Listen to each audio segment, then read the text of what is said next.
Now, the beautiful part of the internet is I used to have to find these people individually and know them and group up and network and things like that and find who buys this and call up.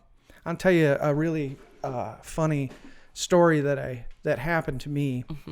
What I knew at the time is that I wanted a hard money lender. I was going to a professional broker that was, he'd loan you money, but you had to fill out all the applications. It was really more for that organization. So in my head, I knew, when you don't have somebody to sound the information off of, like right now you're asking me a question, I'll give you an answer on it based upon experience.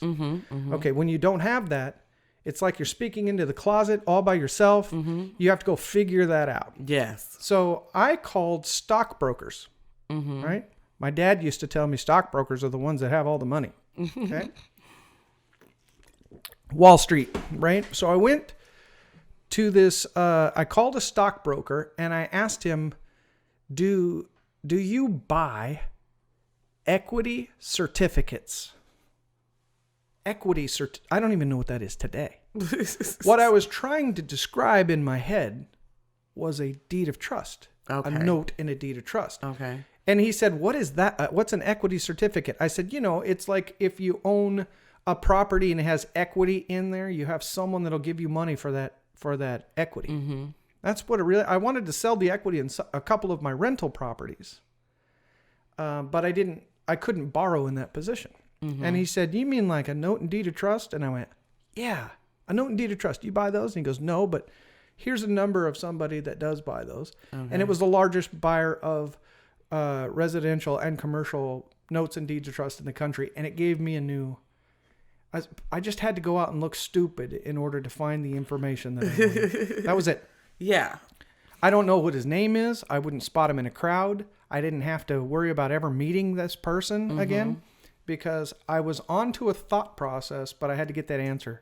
So we used to have to find information like that out differently before the use of the internet. Yeah. But now all you have to do is Google secondary note markets, secondary note market, private, lending, and you will get lists and lists of people who are out there that they make money by buying notes and deeds of trust. So now we can use that source in order for you to become your own broker. So you won't have to use these hard money sources.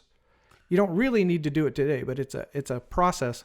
This company I know would be good for you because instead of using somebody that's out of the area, maybe you have a note buyer from Georgia or, I've got note buyers that are from different parts of the world because they know that notes and deeds of trust secured by real property are great investments. So how do you get a note and deed trust for a house you haven't purchased yet? You can't. You can't. Okay. But you can use the purchase of the property just like you were to go to a bank and borrow the money to buy it. You can also use private lending or a note and deed of trust as the security for the money that you'll use to buy that property. So when you go to a bank, I'm like, what? When you go to a bank, what do we get? You've never bought a house, right? Never. Okay. So when you go in there, what you'll expect is an escrow agent. Okay. Is a person that they're the middleman. They're the person that's in between the buyer and the seller, and they're an organization that's designed to draft all the documents that will be used as a part of the transaction. To take the sale document, they take in the purchase and sale, and that's what they read. That's kind of their Bible that they say, okay, the buyer's buying this property for this much, seller's selling for that much. They both agreed to that. Here's the terms. This is the date it'll close on. The body of that purchase and sale agreement, all of that information is in it. That's the blueprint. That's what you and the seller, that's the part that you need to be able to write up. And normally people do that through a real estate agent. Right. Okay. So in this instance, you have a real estate agent that you say, this is the offer I want to make. And they'll put that offer onto their forms and get you to sign it. And that's what we do to structure this transaction. To buy a house. To buy the house. That goes into escrow. Escrow then will order a title report from a title company, making sure that that seller is the one that actually owns the house. And they have the right to sell it, and they have the right to enter that purchase and sale agreement. Okay. Then we go to our lender, and we say, okay, we need the money to buy this place. Yes. And the lender says, okay, here you go, promissory note, and here is a deed of trust. Okay. And what I'm going to do is I am going to put these two things holding hands together, okay?